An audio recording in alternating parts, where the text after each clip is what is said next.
Mr. Paul Farrington, welcome back to Damnation versus the only guest I have now. This is what it's going to be now. Just this weekly podcast, just me and you, just shooting the shit because you can't get any better guests on. You're kind of stuck with me. We could make some effort to maybe ask somebody else to come on, or we could just fucking continue this. So no, for anybody listening, I'm sorry that Paul's back. He will not be invited back on for the next 6 months at least. So bear with him for the last of these. I've still got the poverty Zoom, so it's still 40 minutes. So we've at least got that small mercy for this conversation. Yeah, we'll keep it short and sweet. We won't drag it out too much. So how are you feeling? I'm feeling okay, but forget all that, because we only get 40 minutes, so me feeling good, you feeling good, we know that. Let's talk about car parking, right? Now, here's my biggest issue with car parking, right?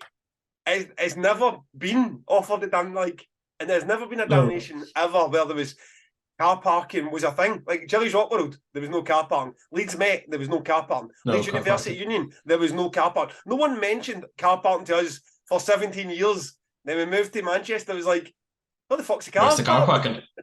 Yeah.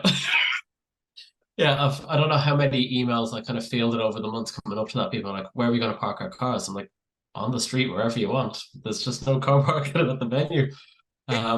But at least, hopefully, at least enough people know that for next year that it won't be a problem. It was a bizarre one, right? Because what you can't do, and what we're not going to be held liable to, is like I'd been to that venue 7 or 8 times. You can park all around that industrial estate. I mean, it looks a bit sketchy, but it's quiet. You don't really. There's no traffic in past. There's no other people, so you can just arrive early, park your car right next door to the venue for free, walk out afterwards, get in your car and drive off, which I have done several times, but you can't be seen as the organiser of Damnation to say, go and do that. Encouraging that. You go back and you're missing your 4 tyres. It's going to be like, Gav said I should park. Gav said it was okay. However, the people who had that initiative to do it for themselves, that seemed to be what happened. They get parked round about those streets that are kind of deserted at that time of year, or certainly on a Saturday, and they just parked up and they get out, and it was absolutely fine. Yeah, and if not that, there's the park and ride just across the road as well for the tram, and there's about 300 spaces there, and that's 5 minutes from the venue. So, hopefully, people will be better informed for next year, and it won't be an issue. But how did you find it all? Apart from parking, how did you find it all? We're not going to deal with the food as well. Just got all the problems. We will. We'll come to food. We'll come to it. Yeah. I think now that I've had a proper chance to, I mean, my initial reaction, to be fair, and I have left some damnations pretty gutted. I've left some. I mean, 2019 seems to be the one that we harp on about. Well, you kind of finished the end of the day, and you're like, that was a fucking shit show. That was a slog. I didn't feel like that at all. Honestly, my initial impression of Damnation as it was happening and as it finished was, I cannot believe that we did it. I cannot believe it's as successful as that. I cannot believe 5,000 people were watching Pig Destroyer at fucking 4 p.m. I was a shell of a man. I mean, you were a shell of a man. I was there since the Wednesday with my wife. She was a shell of a woman. It was, everybody involved was completely knackered. But right from the off, I felt that was spectacular. What about yourself? Yeah. I really didn't enjoy the day, and that's not a reflection on the day. I found it so hard to switch off because it was the new venue. If we were at Leeds, I would have had a much better day because we were so used to the venue and everything about it. It was like a smooth, well-run machine at Leeds. But once we were in the new venue, I just couldn't let myself relax to go and just like properly enjoy bands. So I loved everything about it. I loved watching to see the crowds for Converge, the crowds for Pig Destroyer was absolutely insane. To see that many people there watching those kind of bands was absolutely something I'm massively proud of. But I really struggled to relax at all during the whole day. And then by the end of it, once Converge finished, I was just absolutely just wiped out. All I wanted to do was go to bed at that point. I've been on site. I've been there since Thursday morning, so I came the day after you, but it just felt like we were there forever. Yeah, and it didn't seem to matter how, like, to put that in context, when we go to Leeds, I would leave on a Friday morning or afternoon to get to Leeds, and we would, even if we had a show that night, Even I think maybe I'll come down on the Thursday for when we had the bigger Night of Salvation last year, but maybe even not for that. Maybe I still came down. No, I think it was just an early. I think it was an early start Friday morning for that one. So I mean but to this one to be down there by the Wednesday, have the Wednesday, Thursday, the Friday. I still felt by the time that doors were opening on the Friday that literally was running a bit like a headless chicken, because just so much had crept up in us, and it was like, oh, the Triple A's aren't at the front door. Oh, we've not actually distinguished the difference between the Triple A's and the Friday and the Saturday. Oh, the disabled access tickets are still up in the production office, and there's some different. The guest list isn't right. It was just that first chaos. That first 45 minutes to an hour was utter chaos. I think I caught the finishing moments of Mastiff. And it was just that whole Friday. I was like, what have we? If this is how it feels for one stage with 5 bands, what's it going to be like tomorrow? What's tomorrow going to be like? Yeah, but it was tiring. We got to that, but as you say, by the end of the Saturday, I mean, I was with you at the time. You could have it would have been a lot of fun to duke into the after show and have a pint and have a bit of a dance, but you're just like you're a bit of a shell just walking at the venue with, I mean, so much left behind as well. I mean, it was still another job to do on the Sunday and wake up and go and clear everything out and pick up laptops and bring down banners and all that kind of jazz. So the Saturday that was surreal as well. Sunday morning, like leaving aside you smashing your face open on Sunday morning on a glass door. But when we went back to the venue on Sunday morning, there was a reptile show or a reptile sales event going on in the venue. So all the remnants of Damnation just stopped being there, and it was all of a sudden just something else again. And that was really weird just to see how quickly the venue stopped being Damnation. Even though our stages were still in situ. So yeah, I mean, I was like, so by the Sunday morning, you're bust, like really bust. And then obviously walked into the door, bust my face open as well. So that never helped. But when I walked into the venue, and I wasn't in the mood for anything. I wanted to get my stuff. It was raining. The venue was chalky again. I just wanted to get my stuff and get up the road and enjoy my night. And a guy walked and goes, "It's not that. They didn't even have the snake that I wanted." And I'm like, oh. I was like, oh man, what is this? Walking out of some mad reptile show with people looking for specialist snakes and spiders, man. I'm like, this is not what I need. And then walked up a flight of stairs and straight into a glass door, which, to my defence, had been open for 4 days previously, and I'd be so used to using that corridor, I never expected the glass door to be there. So a couple of hours in A&E. That was a fairly shitty day, to be honest, after an eventful weekend. So we asked a few people on the forums to kind of come up with kind of some questions just for the debrief, and Matthew Hill kind of came up and he was asking what went surprisingly well with the move, and what did you think that was going to be easy but actually turned out to be quite difficult? Well, do you know what? It's easy when we're there to fall into the traps that we did fall into. We don't have enough towels, right, for the bands, or we ran out of vegan meals quite quick, so we need to go and get a Just Eat order to get a Wagamama's, and let that kind of consume your enjoyment of At the Gates or Godflesh, wherever we're playing at that time. And you kind of forget about the grand scale. Like, take a step back and look at what did we fear before we got there? Like the stages sounding like tin cans, the lighting's been crap, the whole product, the video screen's not working, the band's not showing up, like proper fundamentally ruin your day stuff. And that's something when we're there, I think you're striving for things to go so well that you forget that the things you really need to go well are going well. Every band showing up on stage, the time they're supposed to show up, they're having a cracking set to packed crowds, some of them record crowds, to great sound largely, and the fans are having a great time. And then you're like, you sometimes you lose sight of that. So to answer his question, the stuff that we really feared going wrong, that did go well, but when it goes well, you almost don't even give it a second thought, because it's happening in front of you, and Converge are showing up and they are playing Jane Doe, and it is everything you'd hoped it would be. Beforehand, you're feeling like, shit, is that going to be? And it pans out. But it doesn't stop you then allowing yourself to ruin your day with some other nonsense. I mean, it's exactly what we've done. Yeah, and like the thing that sticks with me most when you talk about kind of what we think or what was going to be a major headache the week before Damnation, you went down to an event down there. And the things I suppose that anyone who was at Damnation probably won't realize is that when you were walking between the third stage, the smaller stage, and the main stage, there was a nice big wall there when you guys were there on the Saturday. That didn't exist until the Thursday. Friday In like 2 morning. days. Friday morning. It was Friday morning when they finally finished putting in that whole wall. So there was a whole wall missing in that venue. And I know I was stressing about that because what about the sound leak from the main stage to the third stage and all those other bits. So there was a whole wall missing into the building.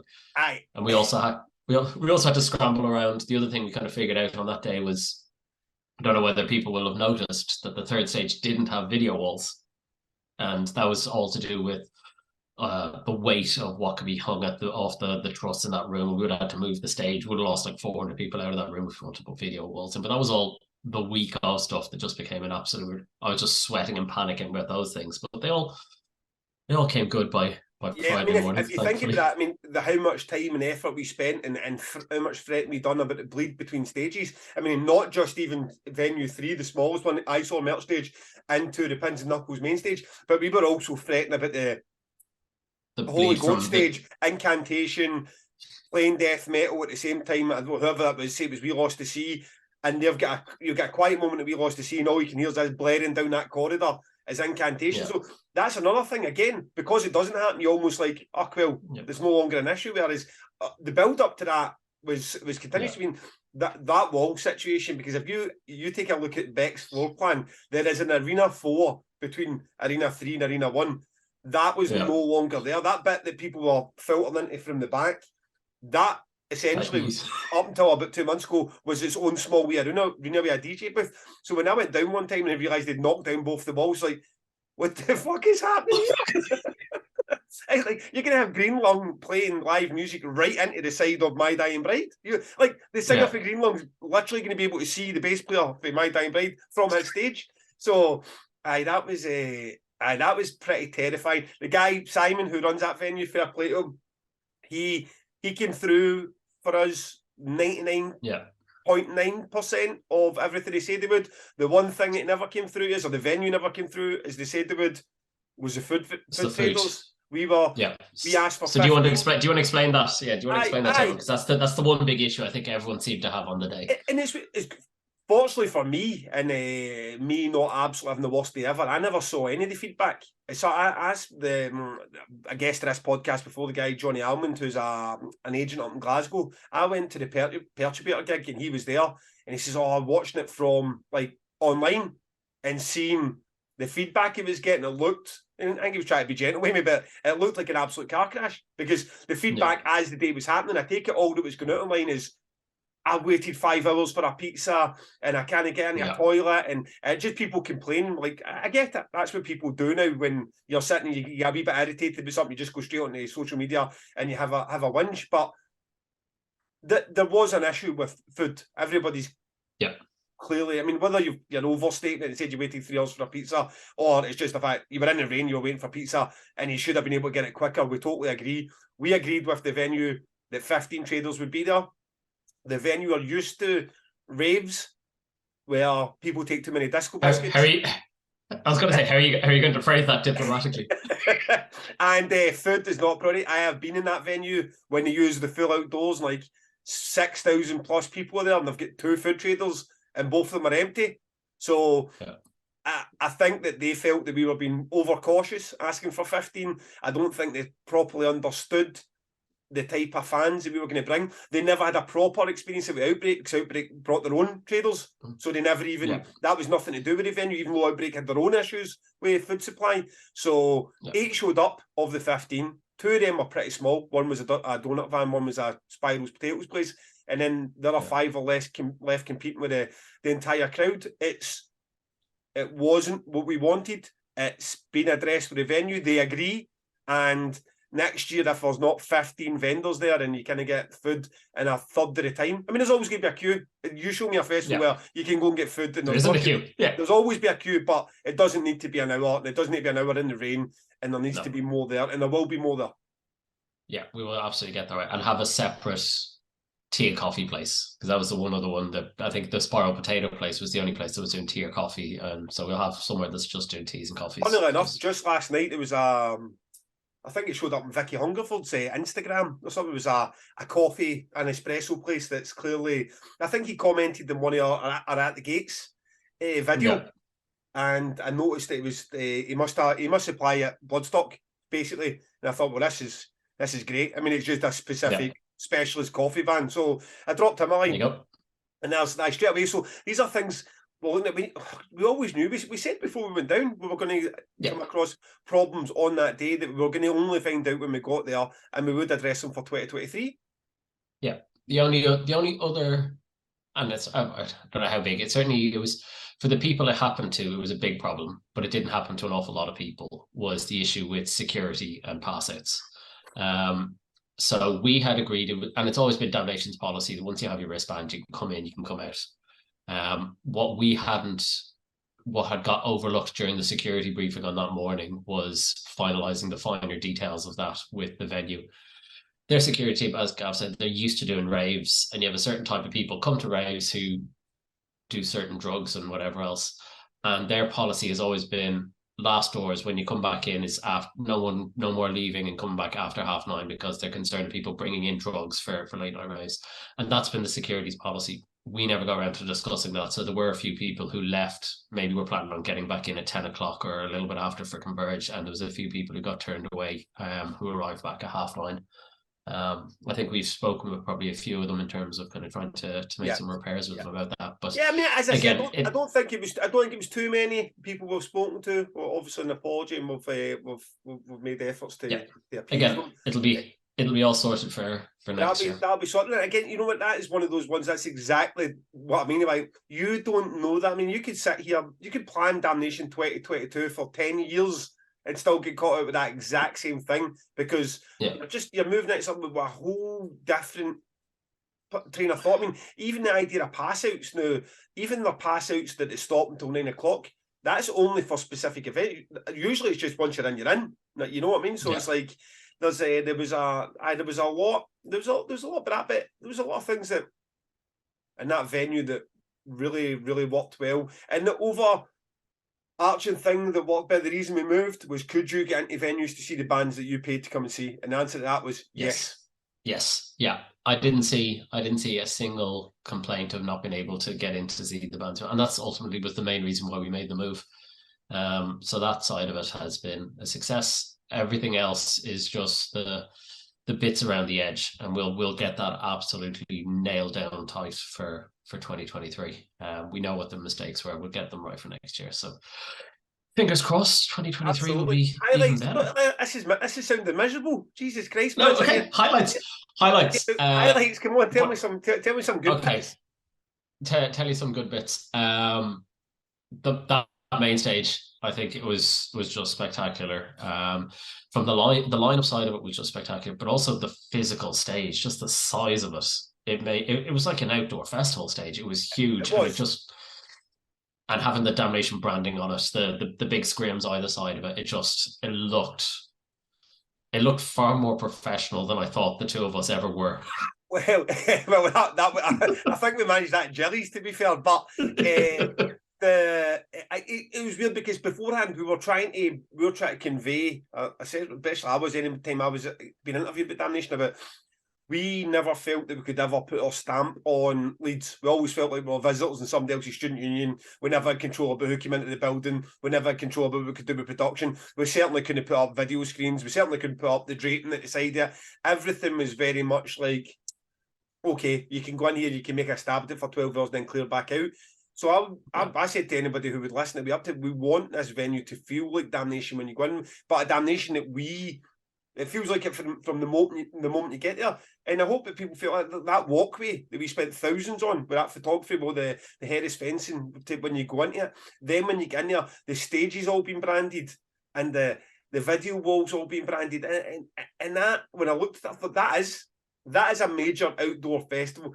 I've seen some outdoor festivals that don't even have a stage that looks that good. So that was a good thing where you're walking and saying, okay, well, I never really cared that much about going to see Boss Kelloyd or during a party cannon abduction. I was a fan that we came and I just wanted to see Carcass and Opeth anyway. So ultimately, leaving Leeds for me, well, I don't really give a shit about the smaller bands. Well, if you're that fan, that's what you did get in exchange. Yeah. You might still not want to see Abduction and Boss Kelloyd and Party Cannon, but when you go and you see Converge and At the Gates, you see it with a full production, the way you would see it if you're a Brutal Assault. You know what I mean? It's like, and it looks and feels spectacular. I mean, we've discussed about have Pig Destroyer ever played to a bigger crowd than they played at Damnation? No, we don't. I don't think so. Maybe we think maybe Hellfest's one of the big tents at Hellfest might be comparable, but that's probably the biggest crowd. Because your automatic answer will be, of course they have, because they must have played Wacken and they must have played Hellfest and they must have played Summer Breeze and Brutal. But a lot of these ones, unless they were on one of the outdoor stages, well, they had access to 10,000 fans. Because even the stages, I mean, Hellfest is a push. I mean, that Hellfest stage, I mean, any of them quite as big as our main arena, I think they're maybe toying with the capacity figures of that a wee bit. So, in less cases, like, you could headline Obscene Extreme, but that's not 5,000 either. You're a bit like, it's at 4 p.m. I mean, talk about the highlights. Insane. Just looking at it and seeing it, like, look at this amount of people, man. Yeah, I have it on like that. The crowd, it was absolutely wild, and I have it on good authority. At least one of the members of Pig Destroyer said it was probably their favorite ever Pig Destroyer show. Never just said that to be nice. Yeah, no, because it wasn't even to my face. It was in a separate private conversation where it kind of came up, and to have that, and I think it was amazing to see the kind of crowds that Converge. I'm a massive fan of, so seeing Jane Doe there was amazing. I managed to get a print. You got the same print signed by the band. I've got that framed at home, so that's I'm quite pleased with that. But outside of that, just all the bands were super nice, super friendly. There's a question here. It's from someone named JD who was like, was there any bands or tour managers that you found difficult on the day? And for me, the answer was no. Everyone was super helpful, and there's bands, me and you will have conversations in the weeks running up to it. Who do we think are going to be maybe the more challenging bands? Who's going to need a little bit more hand holding or whatever? And the bands that we even thought might have been a bit trickier on the day were all fine. It was a super easy day from the side of the bands. No one was too difficult or too challenging. Everyone was in really good form. So yeah, from the band side, there was absolutely there was no real issues. Incredible. I'm not going to start going through all the names of the crew now, but we've got sort of two sections of crew. We've brought in Marios and his guys, who are your guys that you're seeing at the stages and sound desks and at Download and Bloodstock and out with Conjurer and Raging Speedhorn, and they guys all came in and done an absolutely fantastic job. And then we've got our own guys that have been with us forever, the guys you will see in the forum, who were also on the ball. So you've got our guys that are very artist facing, and they come across like that as well. Like they're very enthusiastic and professional and helpful. And then you've got Marios's guys that are more behind the scenes, but they're doing a job correct. And I think when you've got that amount of bodies willing to continually lift and shift and do what needs to be done, a show rep or assistant show rep, I mean, these guys were amazing. They were absolutely amazing. Everybody who came down to help out with Damnation, paid or otherwise, were absolutely smashed it. And when you're a tour manager, tour managers' jobs are to make your life difficult. But when you show up, you're getting what you ask for, and people are literally doing it for you in front of you. You're a bit like, well, what am I supposed to complain about? I mean, fun enough, I will give a shout out to the tour manager of We Lost the Sea, guy Chris Flynn, who is a fellow Scotsman. He was a pain in the arse, right? But actually, to be fair, I was gonna let Chris slide. I was gonna say, look, everyone was super nice. I was gonna be real positive about the day, but literally every time I saw Chris, there was a question: can I have? Is it possible to get? And he won't, just one thing. And he asked in a really nice way, but he asked like 100 times over the course of the day. So hopefully, Chris, I never have to see you again. It was absolute expert level, because what he'd do is he'd come in, right, and he'd be like, and he's got a northern Scottish accent, so he'd come in with like a big smile on his face. And I don't get it, like especially metal music isn't probably his normal scene. And he'd come in like, oh, everybody's having a really great time. Oh, this is amazing. But and then it would be like, and I just guess, can I have that case of Tennent's? Can I have that bottle of whiskey? Can I have 5 more towels? Any chance my guys can go? You know, like, oh, Chris, you're absolutely killing me here. You're killing me. And we done it with just such a, like, it's okay if you can't. Can I, like, I know, but you're still back here. Yeah, I don't know how many times I saw Chris during the course of that day with it. Just one last thing. But it was always done in that real nice way. And we've had some TMs before who just come in and just shout and bark at you and just demand. But Chris was demanding, but in the nicest possible way. He was demanding. That's very effective, because I tell you what, you come into a Damnation production office and you start shouting and barking at me or my wife or my mum or any of the guys that are working, you're going to get told to piss off quite quickly, especially if it's something over and above. I mean, that stuff with Chris, he was just like, I'm just going to be a good tour manager here. My guys would like another few beers. They've had some beers, but I wonder if I can get some more. And ultimately, like, well, first off, we lost this year fucking spectacular and deserve all the beers on the planet. And secondly, how am I going to say no to your wee smiley Scottish face? Know what I mean? So, he deserves a special mention, not for being a problematic tour manager as such, and certainly not a rude one, but a guy who was who you noticed was there. He got his money's worth for the day. He certainly who was your favourite set of the day? It was so. I think for me it was Jane Doe. Just hands down, it was definitely Jane Doe for me. But what about for you? I mean, both the We Lost the Sea sets. I mean, they were everything I thought that they were going to be. I didn't get to see as much. Like, So Hideous were a band I was really looking forward to. It was kind of all my doing. I mean, there's so many bands that you and I sit and have conversations. So Hideous was just like, I heard that album, I loved it. I was like, the tickets are selling. Let's take a punt on something really off the wall and get So Hideous across. And then to catch maybe half the last song was pretty depressing. And the European debut, an exclusive show.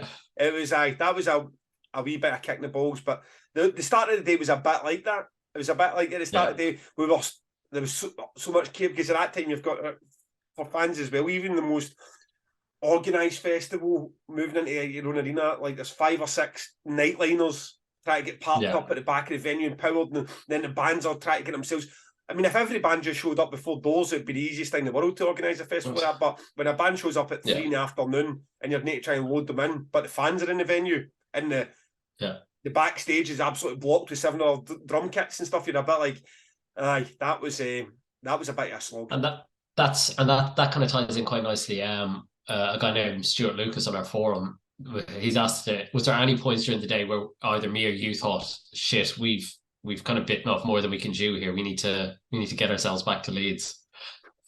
For me, no, because I deal with most of the production side. Production was so much easier in the new venue compared to Leeds, and that was always one of the big stumbling blocks. Was there was no space to have bands set up beforehand. And I remember I was watching, I don't know, it might have been Incantation on the second stage, and there was already the next 2 bands worth of drum kits were already set up on risers, ready to roll out and have everything changed over super quickly in terms of changeovers, which we could never do on any of the stages at Damnation. There just wasn't the space for that. So from my side, the production side was so much easier, just kind of been able to get things moving. And Marius and his team did a smashing job. And Josh and the other guys as well from SBS did a smashing job kind of staying on top of all of those bits. So from my side, there was never a point during the day where I was like, we've made a terrible mistake.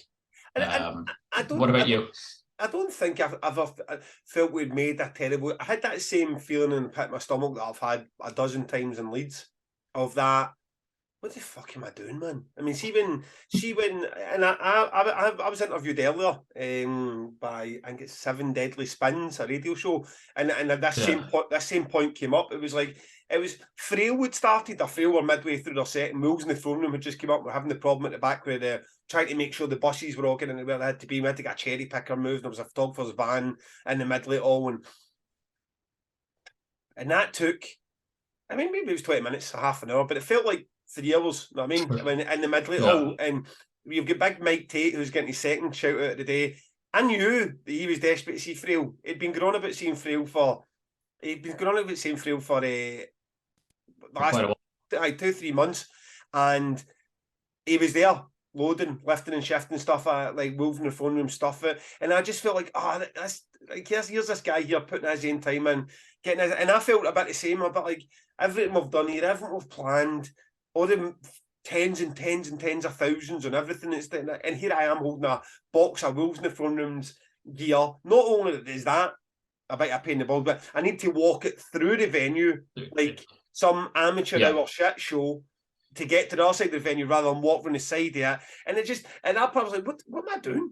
I mean, I was a newspaper. Why am I doing this? I mean, why am I doing this? I mean, it's like, this is, but it didn't last long. And I admit it to myself now, so much of it is my own sense of impending doom and dread. So much is my own, something's just about to go wrong. Something's going, and you need to snap out that, because how many times you need to do a damnation where the thing that you think is going to go wrong doesn't, before you're going to look, learn from your experience a bit. Like, when that does happen, then shit will hit the fan. But you're creating it in your own head and getting yourself down about your own day you should be enjoying, and everything going wrong when it's not going wrong. Everything's fucking flying at the minute. So so at that point, it wasn't like, to answer Stuart's question, I felt like, oh my, I've bit off more than I can chew because I'm carrying through Wolves in the Front Room's merch to the tent at the other side of the venue. It was just like, what is actually happening? Why is this? But then to flip that as well, for years and years and years, you and I have spent the entire day with an earpiece in. And I felt by this point, with the amount of crew, because we had an army of crew, we had, as I say, show reps, assistant show reps, we had techs coming out of the ears, we had crew coming out of the ears. I felt like for you and I, especially for me, because I can't even do anything with production, at least you can help out a wee bit with production. For me to still have a earpiece in, it's almost like disrespect to everybody we just hired to do that job, because I didn't really have a job other than to plug a wee hole or a gap. I'll do something daft like lift merch. So there was a lot of that day when I was watching We Lost the Sea on the Saturday. I was just there as a Damnation fan. I was just in the crowd. You couldn't get a hold of me. I had no earpiece in, and I was just enjoying that set with my wife, and I think my daughter came in as well as a fan. And I thought, well, that's something that that's great. I normally do. By what time would that have been? 5 o'clock on a Saturday at Damnation. That was I feel like we've done as well. I mean, food traders aside, which I don't know how much blame we can put on our own shoulders for that. I feel like we've done a lot of things right. Right. So let's be positive. Right. 2023. Right. And this is the weird thing. Somehow people now think, because we scrambled together 4 excellent album exclusive sets, because we lost a headliner, that somehow we have some sort of magic voodoo powers. Well, we do. It's called big money. To make strapping young lad come back and play City or whatever else, or watch play We Lost the Romans or whatever. Just like, So what's the album exclusive sets? What's actually going to, like, people need to know. That's we did it this year because we needed to plug a gap that was caused by Ministry's disappearance. But we had always said that the Salvation Night of Salvation, was always going to be the one for the slightly more, the specialist sets. Aye. I mean, I don't want people to lose sight of, because it's not as if it's new as well. We did have St. Vitus doing Born Too Late. We did have Catatonia do, what one is it he done in 2013? Oh, I can't remember the name off the top of my head. Well, that's it. We did have Lornan do Watching from a Distance. We did have Cult of Luna do Mariner. We have had album sets down the years. It's not like we were ever against that. When and then we had before, obviously we had Paradise Lost to Gothic as well. So we've had plenty of good album sets down the years. And when they're available and we feel that they add something, it's great. But I feel like the Salvation, when we managed to do that with Svalbard, Speedhorn, Ackercock, Orange Goblin, it was something a bit different for the day. It was quirky. There's another reason to go. And then we got it again with Celeste and We Lost the Sea. And again, it's quirky. People feel that, what I said in this interview earlier, I listened to one YouTube video and the guy was going, I wonder if they're going to take this more Roadburn approach, or we'd looked at Roadburn and said, look what they do, we want to do that as well. It was like, completely missed the point of, we lost Ministry. It was an accident. Roadburn was the last thing in Andy's mind when we lost Ministry. It was like, what do we do to hold this lineup together? Because as you say, people were getting a bit silly at the time and start asking for, I wonder if they'll get Strapping Young Lad back. to do fucking just Trap Me Lad doesn't even need to be an album set. So I don't, because we're going for a really big set at the moment by a band. Yeah. But if we get that set, I'd prefer it headlined the Friday. Even though it'd be a solid booking and sell a lot of tickets for Damnation, I'd prefer it headlined the Friday, because that's kind of what that's supposed to be. And then we're going to become this bit of hodgepodge. What's what? I mean, I think eventually, if we kind of keep going the way we are, eventually, I think just Friday night will be subsumed, and Damnation will just become like a day and a half event where you'll just have the Friday night will have the slightly more specialist-y sets in it. Yes, but I mean, it's still separate ticketed, I think. I mean, I still stand by I like this combo ticket, and this is fun. When we've done 500-600 tickets, like 400 of them are combo tickets already. So, you know, but to put that in context, this year's Friday night only sold 650 tickets in total. So you're almost there without a single band being announced. And Night of Salvation, that's as small as Night of Salvation will ever be, because that was a last minute, try and get what you can get. Fantastic 5 bands, but you give us another 2 or 3 months of the ticket sales we needed to make sure the Saturday was sorted, there would have been a legitimate big headliner at the top of those 5 bands. So, I mean, but Night of Salvation, I mean, I like the idea of that becoming its own thing, standalone event, 2 stages, 3 stages if it got to it, where you could go and you could be like, right, okay, we're going to go in here and we're going to see some. I mean, you maybe book some bands for the Saturday that you wouldn't necessarily want to restrict to one set, or they might not want to be restricted to one set, but they might want to offer you up something for the Friday. And then you can say, right, okay, we can do that. Fly a band in for somewhere, and you're getting that 2 nights of it, which, I mean, we lost the seed on a great version, because what they've done is departure songs, and then they played 0 off the departure songs for the day. You watched it, you just watched 2 complete, you never saw it. I mean, Metallica download 2 thumbs up, no repeat weekend. How have you got them? I'm gonna put you on the spot here. Right. So Salvation, album exclusive sets. How come you're interviewing me? What's happening here? How come you're interviewing me? Because we don't. No, without talking about the one that we're currently looking at, is there any in your head you're like, oh, I'd really like that? Either, say, for a band who've played, because this is a question that came from someone, maybe like an album specific from, say, a Damnation alumni, someone who's maybe played us before, and then one from someone who's never played.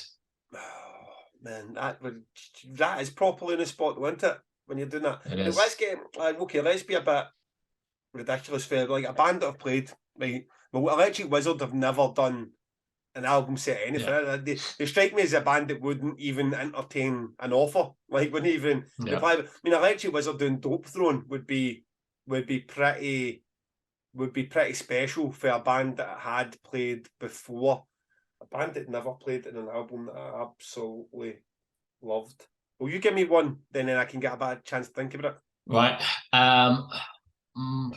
I really love as a Damnation band that played before, maybe like Mono doing Hymn to the Immortal Winds. I saw them do that with the orchestra before. If you get a little bit of a string orchestra involved again, I'd absolutely love that. Band that I've never played before. Maybe Sleep. Right. Sleep doing an album. Just getting Sleep's tough enough. Never mind getting Sleep coming out album sets. So I never thought about it. I mean, I've just steal another band then. I mean, would I get maybe She Will to do an album would be fucking fantastic as well, wouldn't it? Can I get also just realised. Go on. Sorry. Can I get Cultland and Julie Christmas come back to Mariner again? That'd be good. You know when Joe Rogan does that, and then it goes, "Oh, you can just go for a pish. It's fine. We'll just get it. We'll get it sliced back together." I hope that's what Bry's just done, and here we are. We go again. You get yourself a wee drink in the meantime as well. I'm gonna give a shout out to your lovely mum for those. I don't know if it can be seen there. There's Damnation branded glasses. With the bands. I don't even have one of them because my mum decided that you and Bri decided to, and I would definitely get one, she said, and here we are all these years later and I'm still waiting. Whereas I have a lovely holy goat. I tell you what, I don't like any beers, but see these sour efforts, And I know it's you've been making a real fist of those Sarahs. the They're thing is, converting you. it's a problem because it's like getting into the sparkling wine and like, well, what ones you like? I Dom Perignon. No, I mean, it's like you do not want to be getting in. You do not want to be getting into the sour beers at the Holy Goats prices. You know what I mean? Yeah. So, but that's another thing as well. Like, we're not going to blame Holy Goat or ourselves for the lack of stock that they had. At the end of the day, they were coming down for the first time and they're a small outfit and they're only going to go and allow themselves to lose thousands of pounds and drag up 100 kegs back to Dundee. Yeah. But we know now that was a popular thing. They know. Yeah, exactly. We know they know. It's like, yes. No, that could have went the other way. And that's it. Yeah, and that's again another thing that we bit of fine tuning from our part next year. We originally thought it was going to be a standalone Holy Goat bar. In the second room, they're going to have their own little section and they're going to sell it from there.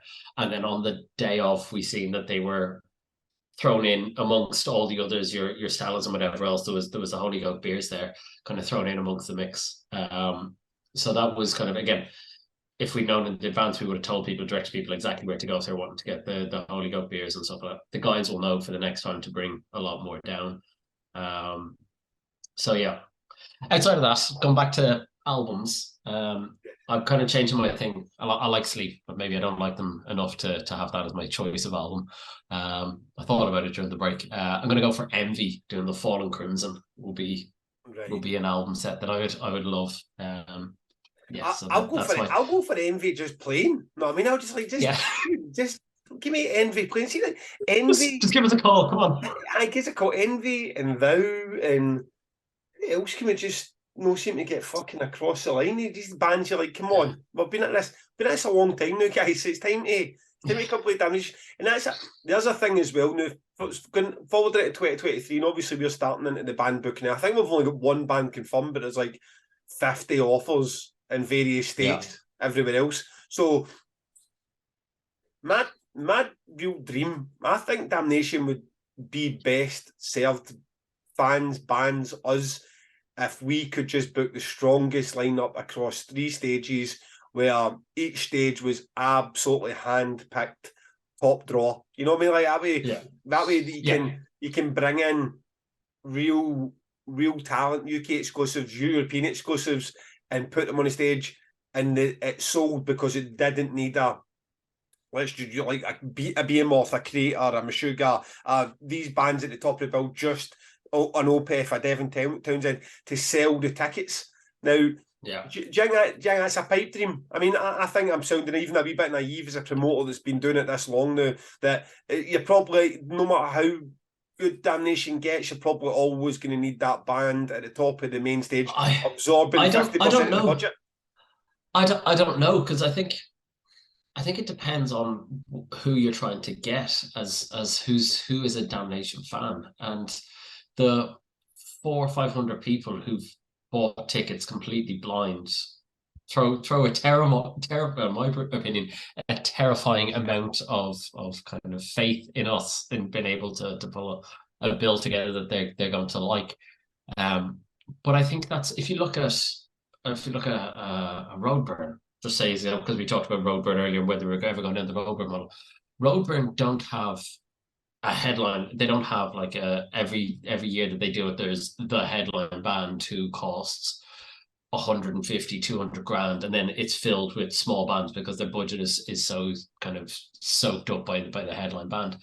I think the Damnation fans, what we get is people who appreciate turning up at 12:30, and it isn't just a local buy-on or something like that they're actually getting at 12:30 in the day. They're getting a Frail or something like that. They're getting top quality bands, and then that is maintained throughout the whole day, rather than being like this kind of pyramid where it's super stacked at the very top and it's quite bitty for the rest of the day. And it's weird because that's when I look at almost since the very start, really, with Art Tangent. There's been years with Art Tangent that I've had almost no interest at all in the theory, like Shellac or a Coheed and Cambria or other bands. I don't care. You know what I mean? Tesseract, I don't care. It's like, but when I see that tangents bill as it stands there right now with Carlos Cowboys and fucking they've got Conjurer back on there and a bunch of other ones that are absolute peach. Like I'm looking forward to that a bit Cave-In, a bit like you're getting through the lineup. It's like that is 3 days of absolute quality music that I can bounce 10 to 10 like I did this year. Went for Ithaca to Harriet on it, and you're just band after band were great, and they were all bands that would not sell you 5,000 tickets. You know what I mean? But for me, the accumulation of those bands is like I'm always going to be there for all those sets, and it's not so much my question: do Damnation fans appreciate that? Because obviously they do. That's why they come so early. It's like, is there enough of them? Is there enough of us in the UK or the people that fly in to fill an arena, 6,000 cap arena, without the huge big band? Because you could argue, I mean, I know Jane Doe's Jane Doe, but that was only supposed to be Converge. And you could argue that Converge are not Opeth or Creator or Meshuggah or Behemoth or Emperor. So we already did fill the arena with bands that didn't need to be that big fucking marquee name at the top. They were just really exciting. Yeah, and we could, and that's the thing, you could sell 6,000 tickets by booking a big band, I don't know, a Gojira, a Deftones or whatever, and then filling it with like 27 other really small, quite affordable bands. But then you'll fill the venue with 6,000 Gojira or Deftones fans who will turn up at 9 o'clock because that's when they're going to turn up, and the venue will be dead for the whole day from 12:30 till like 8 o'clock. The venue will be dead, which will definitely save the food problems. Yeah, exactly. but that's not what we want it to be. We want it to be an absolute. I want people to come away from Damnation saying that they're tired and hungry because not because there's a lack of food, but because they're like, I didn't want to leave to go and get food because I knew I wanted to go from this stage to this stage and see 14 bands across the whole day and see 14 full sets across the whole day. I want people to have that. I don't want people to be going and being bored or saying, "Oh, there's nothing worth seeing. I'll duck out for 2 hours and then come back." I mean that when I think there's enough of them out there, but what I find really kind of boggling, and I don't know whether it's just maybe me and you are just terrible at marketing, is despite doing this for 17 years, we're now at this, there's people out there who like this music who still don't know Damnation exists. Yeah, I mean, I went to who was it? I went to see Def Heaven in London 2 months ago, and I was in a bar with a friend of mine, and there was a guy sitting there wearing a Jane Doe t-shirt, and I just kind of nabbed him. He was sitting in the bar. It was before Def Heaven went on. Like I went up and I was like, "Oh, you coming to Damnation? And what's Damnation?" I was like, "Converge are playing Jane Doe in full," and he's like, "Oh, really? But what's Damnation? Never heard of it before." And I was just like, I think there's enough people out there, but I'm just not sure why.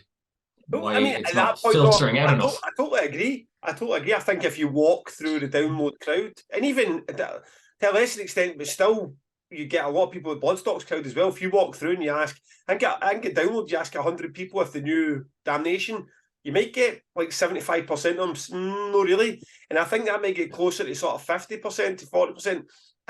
At Bloodstock, there's definitely folk out there that Damnation just never been on their radar. Perhaps never, they don't want it to be on their radar either. I mean, it's like, well, then that's just, we're seen as quite an extreme festival, whether that's right or wrong. But I mean, if you kind of get the Converge Jane Doe fan to pay attention, I mean, it's like, it's not like it wasn't all over Converge's socials as well. You know what I mean? So it's like, if you're the person that's like, what are we going to do? Try and buy adverts in Kerrang? Or you're not going to be, and we're not getting in the fucking Dan P. Carter show on Radio 1. I mean, like, where do you go? Where, I mean, what a marketing well in the world. I mean, you could throw the entire budget at the Damnation costs at market and still not reach that guy sitting in the Jane Doe. I mean, some of that's just his responsibility. And also, finds out afterwards that Jane Doe happened in the UK, the one and only time it probably ever will happen in the UK, and he missed it then. Yeah. Tough on him. But I think if we can get I think there's a really good hardcore group of Damnation fans who are almost fans of the festival, irrespective. And I have so much appreciation for them. The same people who will buy tickets day one that they come out. And if we can get that number to 3,500 people who are just hardcore Damnation fans who buy into the festival, buy into the ethos, we'll always be fine, because you'll always then soak up another 2,000 people who will buy for the lineup. Yeah. And stuff like that. And Yeah. you see, when Roadburn have announced a few bands at the point of when we're putting this out, they've announced a few bands and are reporting that they've sold well over half of their, whatever it is, 4,500 tickets for Roadburn. And they have that same thing. They have people who are just fans, very indebted fans, and who will buy tickets every year and stuff like that. And we don't need to, if we have that, our core little Damnation community, we don't need to appeal to 20,000 people. If we're getting 3,000 people who are turning up every year because they believe in what we do, we'll always be golden. I suppose it'd be weird as well, because to go on the flip side, is as good a problem we have, if you did Peter tickets and sold 6,000 tickets that day, as magic and wonderful as that be, you're also not allowing the opportunity for that. So we took a bit of punt on some deathcore this year, and deathcore's not for everyone, but if it was your thing and you weren't a Damnation fan beforehand and you did desperately want to see Distant and Oceano and Despised Icon, then that wasn't an option for you, you know what I mean, because your event's already sold out. And then what happens to those bands? And then if a Damnation crowd isn't into deathcore, say, there's Distant, that sort of Worst Fear, that sort of band comes out. I mean, that stage is what, 2,500 capacity room, and Distant come out and play to 20 people, because everybody who bought tickets are all Carcass and Electric Wizard fans. So at the same time, I can see it for the other direction. I feel that happened at Hellfest this year. I feel that there was a lot of people bought into it because they just wanted the Hellfest experience. And then people, once Metallica were out, like, fought for whatever resale tickets there were. And there was plenty of tents that we went into earlier in the day with High Command and Blood Incantation and the hardcore stages. And they were empty. And like, this never happened to Hellfest before. Even when the Hellfest sold out, this never happened, because what would happen is people wanted to be part of Hellfest rather than the lower stages. Here's us now comparing ourselves to Hellfest. So 500 tickets. But even if we ever, let's just say, I don't know, a Machine Head or an In Flames, an agent comes along and goes, would you like these for buttons, like absolute peanuts? And you're like, Joe, it would just be financial suicide not to take them. This offer is way too good to turn down a Machine Head and In Flames or whatever. I would be wanting to make a point of announcing 4 weeks, 5 weeks in advance. We are going to be putting out an announcement that is going to hoover up Damnation's tickets to a load of people who aren't Damnation fans. And I wouldn't want that to happen. So I'd be saying, if you're planning on coming, get your tickets now, because otherwise you're going to have 3,000 non-Damnation fans going to turn up because of the headline band that we booked. And I wouldn't want that ethos of it to change. That was a legitimate fear I had with Opeth. I mean, it didn't transpire. We did sell out that year, but it didn't transpire that as soon as Opeth were announced that we'd done the 3,000 tickets that afternoon, and then you were getting no fans there at all for Abduction or Ren or fucking the Infernal Sea or whoever was playing that year. But that was a genuine concern. I remember having like, oh shit, what happens if you just book that band that's perhaps too big for Damnation?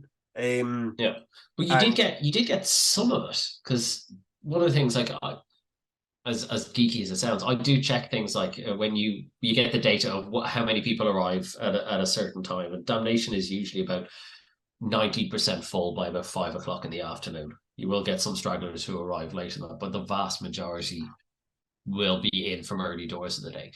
The Opeth year was an exception. There was a lot of people. There was relative to other Damnation years, there was a lot more people arriving later in the day for the Opeth year. Which is it enough. It does happen. That's enough. If you don't, they pay the ticket, they can turn up whenever the hell they want. Exactly. That's up to us as the organisers of the event to make the event and bill it and make sure that it is. I mean, that's to go out and just get Machine Head, even in the Leeds years, and say, right, oh good, we're going to be able to put sold out as fuck across a poster because we've got Machine Head. I'm like, aye, great, but then 23 bands are really suffering because Machine Head have just. I mean, into Machine Head as well was just another tour date. I mean, So yeah, exactly. It's not anything important necessarily for them. aye, Yeah. that would have been in me. So 2023, you excited about 2023? I am. I'm excited in a terrified way. Because like 2022 is, I think we probably say this most years, and some of it's probably just a bit of marketing spin. Oh yeah, this year has definitely been the best year. This has been the strongest Damnation year, whatever. We're always getting bigger and stronger, whatever. But fuck, but like getting Jane Doe for its first ever full performance in the UK, its third ever performance anywhere in the world. Pig Destroyer doing their second ever performance of Prowler in the Yard anywhere on the planet. We Lost the Sea doing Departure songs, getting At the Cates doing Slaughter of the Soul, and Godflesh doing Street Cleaner is just insane.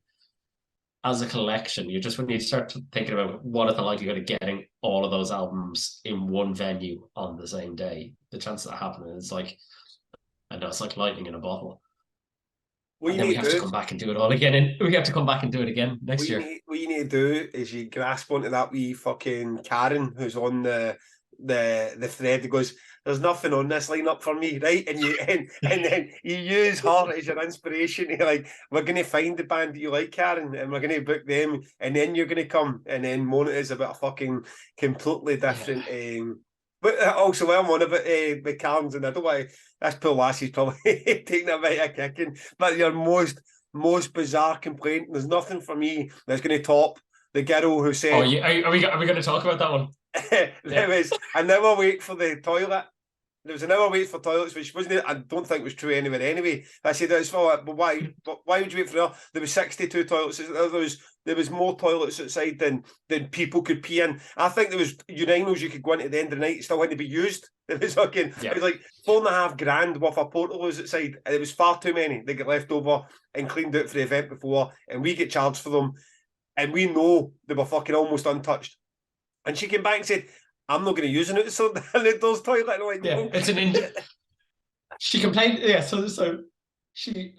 And if you're going to come to Damnation again, please buy a ticket and stuff like that. We value your custom. But she complained that there weren't enough toilets indoors. So first off, I'm not sure how she expects us to knock down walls and put in extra toilets. So there's not a huge amount we can do about that. And then yeah, when you said, well, there was another 60 odd toilets outside. Well, I'm not going to use an outside toilet at an indoor festival. It will. Okay. So I'd rather stand and queue and then complain about I know it. I know what wait it is, and I'm sorry to tell you. What I mean, like there's. But it was never an hour wait. Not in a million years was it. Never. We have female friends who said they never had to queue once. Right. And I trust them on that one.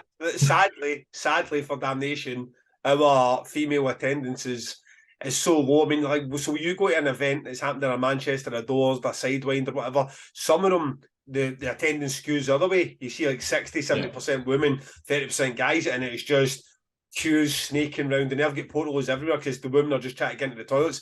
Now, at Damnation, there's even that bit just at the third stage, with there's 12 or 14 cubicles for women alone. Yeah. I mean, we barely attract more than 14 women in the whole fucking venue. You know what I mean? So you've got a cubicle each. So that was I don't know. I don't know what I think. That was one of those ones where I think she maybe just never had the best day, and it was like, no, you guys are getting it, and because they went for that to then. No, the food was raw, and then the rain was wet, and fucking it just never kind of stopped at it. So it sort of got dark too early. They got dark too early.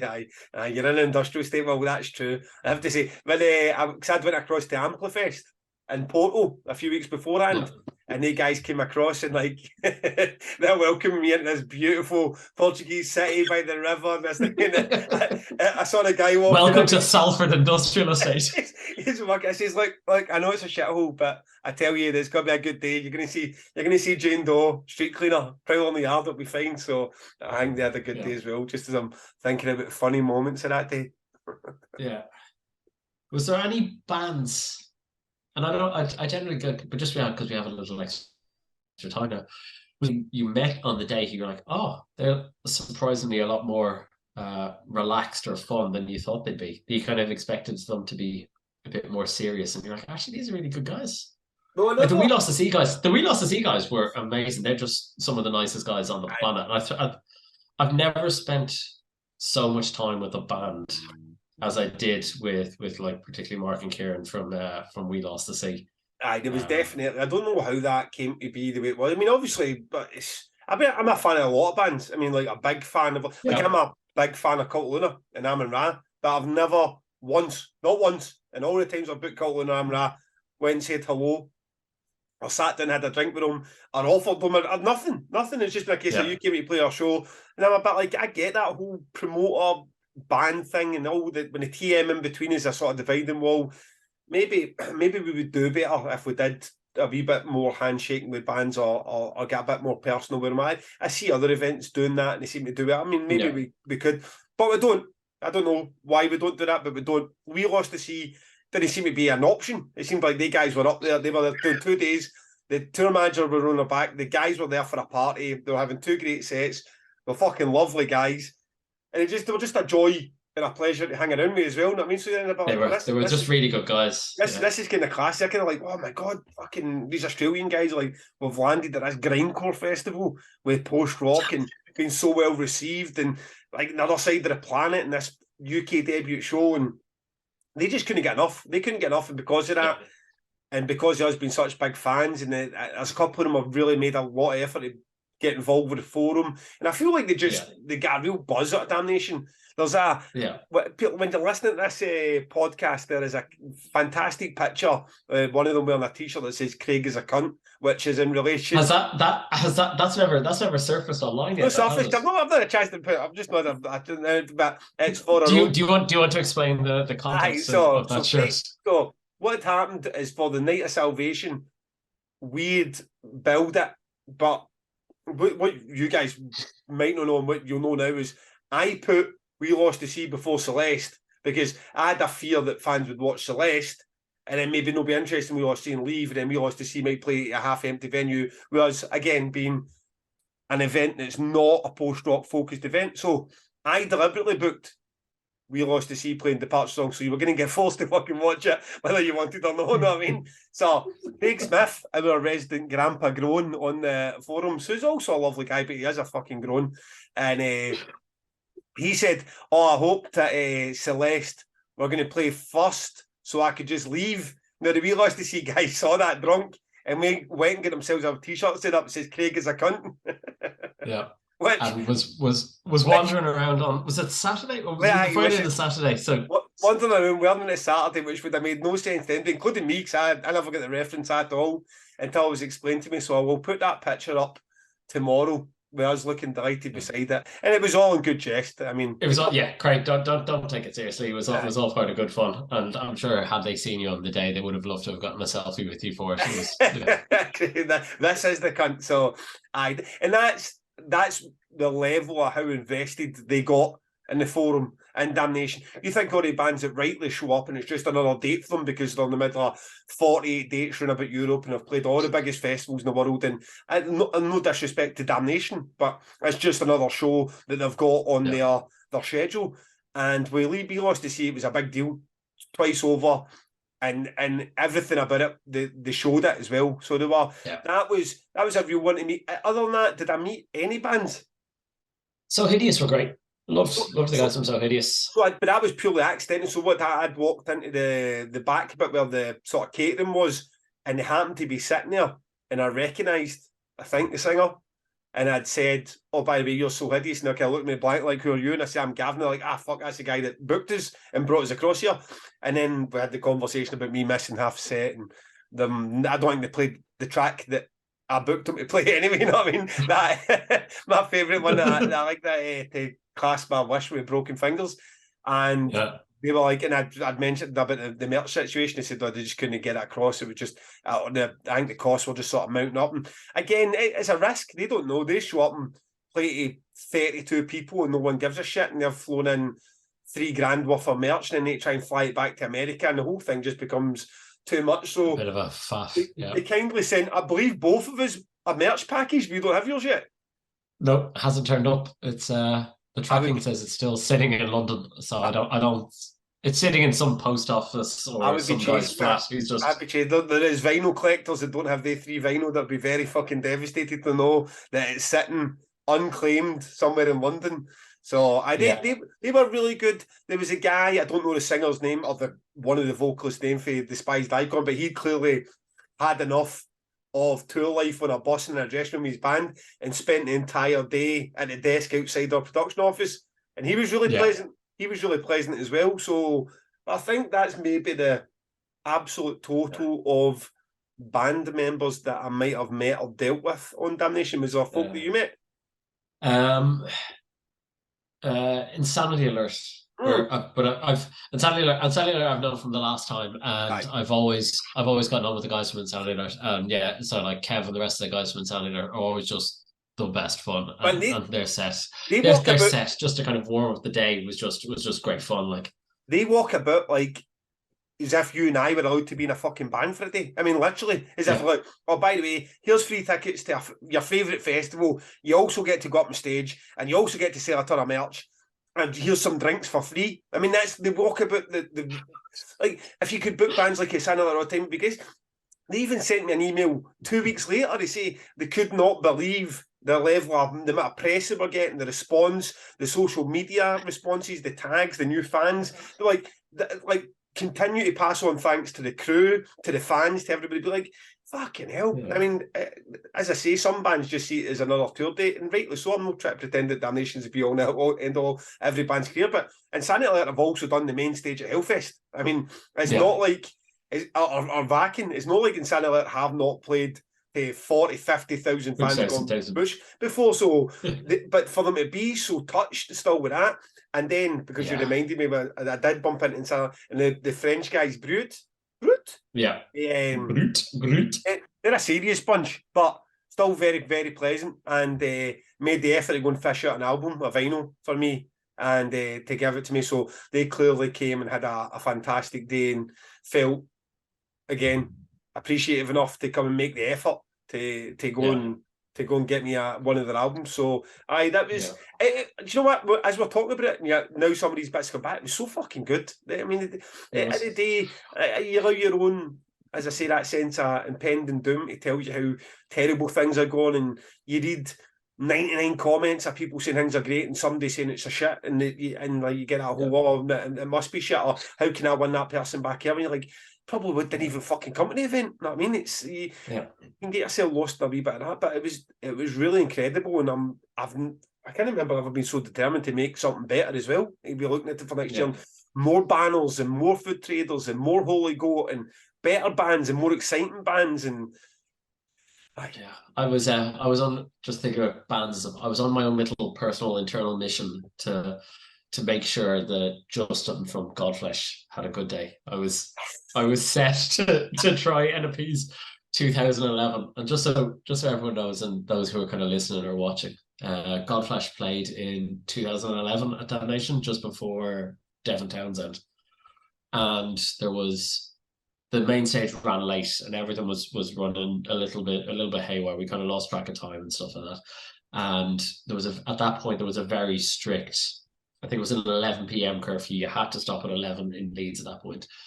So Devon, because everything was running late, Devon had to cut a song out of their set. He had to cut a song out. But they were like, we are getting on stage at this time, so that means Godflesh, who are on before us, need to be off at this time for changeovers.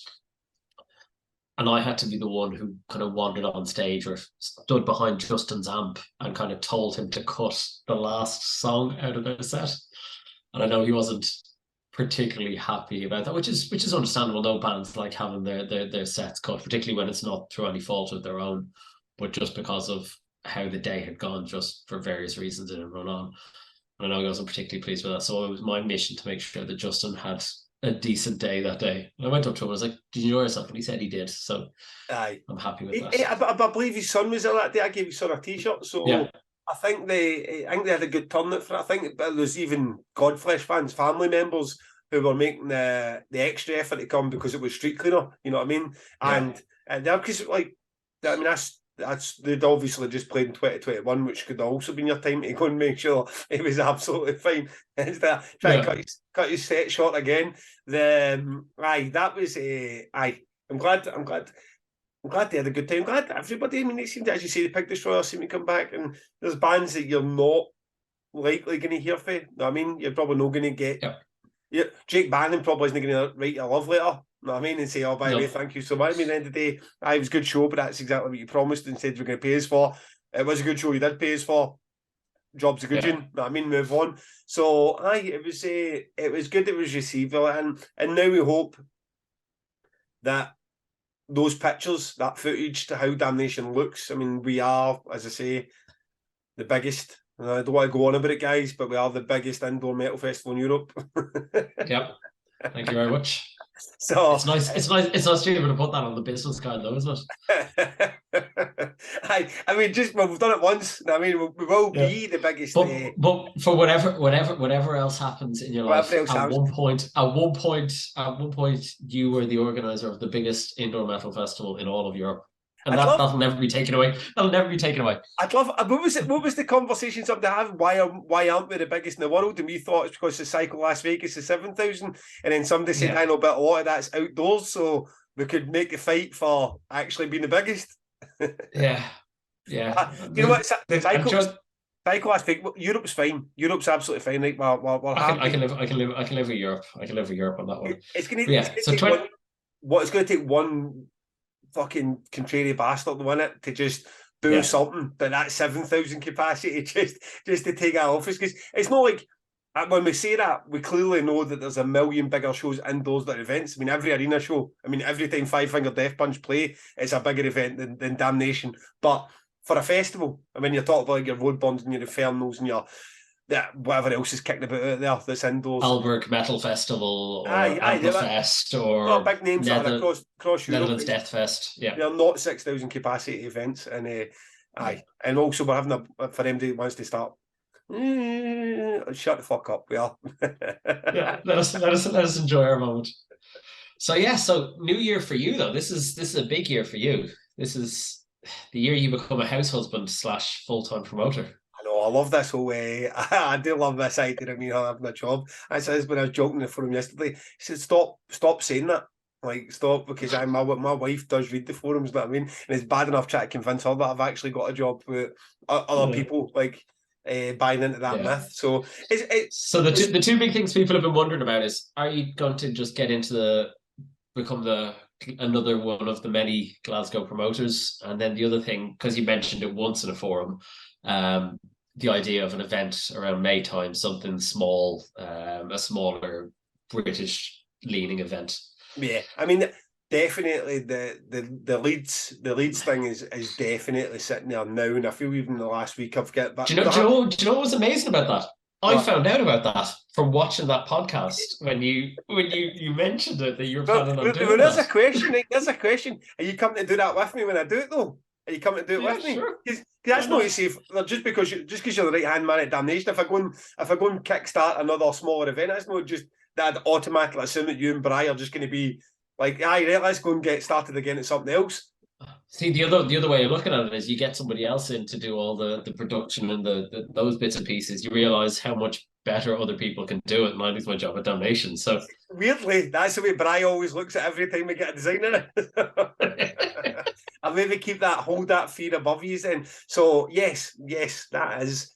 And the reason there's probably never been a proper conversation with you and I about it in all seriousness is because it's not been started yet. I mean, short of just contacting the venue, who I already know very well, just to see what sort of availability is there, there's been nothing done about it. It's like, I feel like I went over this idea of this event in my head continuously for like the last maybe 2-3 months, but I've never actually done anything about it. Do you want to kind of share it? Because I think you mentioned a little bit. Was it on what was the Irish podcast that you did? I think you talked a little bit about Metal it on Cell, that one. Metal Cell, the Metal Cell one. Yeah, I think it was that where you mentioned it. But for here, what kind of is your thinking on it? What's the slant on it? It's not going to be another Death Fest, is it? No. It'd be like it'd be a British. It'd be no British. Wouldn't it be Damnation? It would be Damnation Presents, and it'd be some sort of name for it.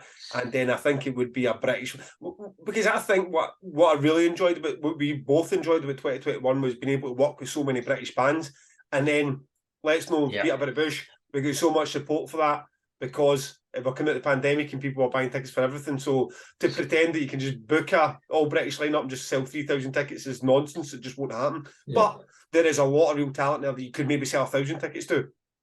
And So that's you thinking like you're employed to serve your Venom prisons? Conjurers, Ithacas, the Pupil Slicers, the Mastiffs, exactly all Yeah. those type of bands where you just try and get them all together one day. If you use Stylus, which is arguably the best venue in the UK, I fucking love that venue, and then Yeah. Pyramid, and you don't clash them. You go and you get a full day's music, but 14 sets was it when we'd kind of done the Death Fest, and you do that. Try and keep the tickets as cheap as possible. Make it that, as you say, that May time and go for it. Give it a bash. Give it a bash. Even also, if it doesn't work, then that's the final nail in the coffin. What do you do to support UK metal? Like, nah, enough's enough. I mean, I've tried. There's only so many thousands can be lost on UK metal. So that's the idea for that. You're setting another part of your question, getting into the mix with the Glasgow promoters. Unlikely. I wouldn't mind maybe doing a couple of co-promotes or getting a wee bit more involved in the industry, in whatever fashion that might be. I always get that thing in the back of my mind, like to do a wee bit of tour managing, but I don't know if that'd be true or not. You'd hate tour managing. Would I? You'd probably be quite good at it because you're an argumentative fuck, but you'd probably hate it because you turn up at venues and you have no control over what's happening. You just have to kind of go with it. And you like to have a lot of control. So you'd hate it. You'd probably be quite good at it, but you'd hate it. Aye, maybe. So I will forget it to imagine then. The Glasgow scene is very busy. A lot of good promoters and a lot of people that there's no margins, you know what I mean? So everybody needs to get that best offer in to try and steal, not even steal feature, but get the package up to Glasgow, and then you really need the sellouts to make it. And sales are taking a tanking at the minute unless you're Blink 182. So you're a bit like that's a hassle in itself. Like, why would I not just control my own destiny a wee bit and just do like the second event? I mean, it's like there's especially if my issue with the UK metal, especially some of these bands that are desperately trying to go into bills like Damnation. So stages are so fucking huge now. I mean, so fucking huge. Yeah. It's like unless you get some serious chops about you, just opening a 5,000 capacity main stage is a big ask. You know what I mean? So it's another platform if we do it. But you know what? I've had my fingers burnt a few times with promoting as well. Maybe I don't know whether because this little section is going to give us only like we've got about a minute and a half left. Whether I'm happy to carry it over to no, because I'll end up at that point. I'll have nothing left up the sleeve. Right, okay. Well then, since you're basically orchestrating my own podcast back to me, you can I'll let you wrap it up, son. Right, well thanks for listening or watching. I'll do all the bits that you're terrible at doing. Make sure you like, share, subscribe, all of those social media bits that Gav is absolutely terrible at doing. But yeah, no, it's been good. 2022 was good. 2023 is going to be even better, he says, hopefully, but it will be, because we'll sort out the bits that didn't go well, and we'll get an equally stacked lineup together for everyone to have a great time first weekend, November 2023. Thank you for inviting me on, pal. Yeah, thank you for having me and letting me lead your podcast. See you after, mate. Speak soon.